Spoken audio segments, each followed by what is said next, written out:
Here, Elaine, where the city is definitely getting ready for this all-important summit, but also a first official visit in more than 50 years from a North Korean leader to this city to meet with Vietnamese leaders. And of course, the city of Hanoi very much providing a backdrop and an example of the type of economic reforms that have been undertaken by this country, which U.S. officials hope will set an example for Pyongyang, because while both countries faced the same set of economic crises back in the 1980s, Pyongyang turned inwards. Here in Hanoi, here in the country of Vietnam, they executed economic reforms, attracted foreign direct investment. And U.S. officials are hoping that having the summit here will provide an example to Pyongyang for the way forward. In 2003, you couldn't find medical machines like these in Vietnam's hospitals. Newborn babies were dying.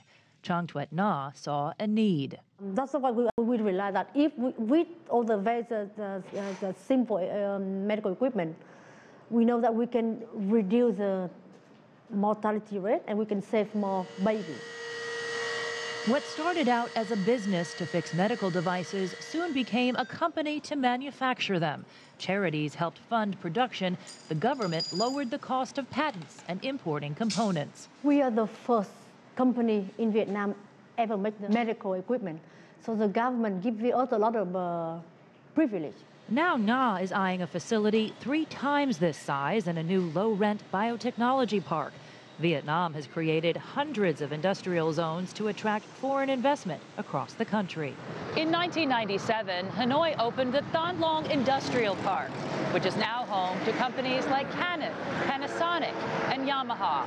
It came just 2 years after the United States and Vietnam re-established diplomatic ties. It's no way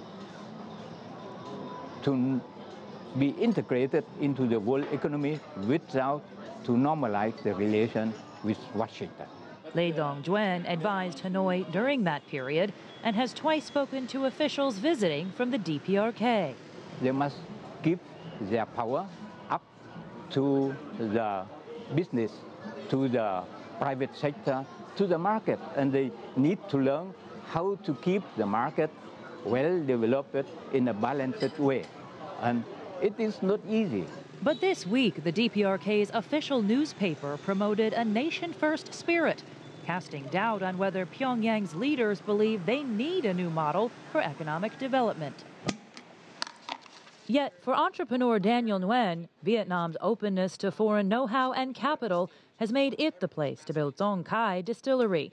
It's the first to make gin in Hanoi. As a developing economy, we're able to actually set the precedents.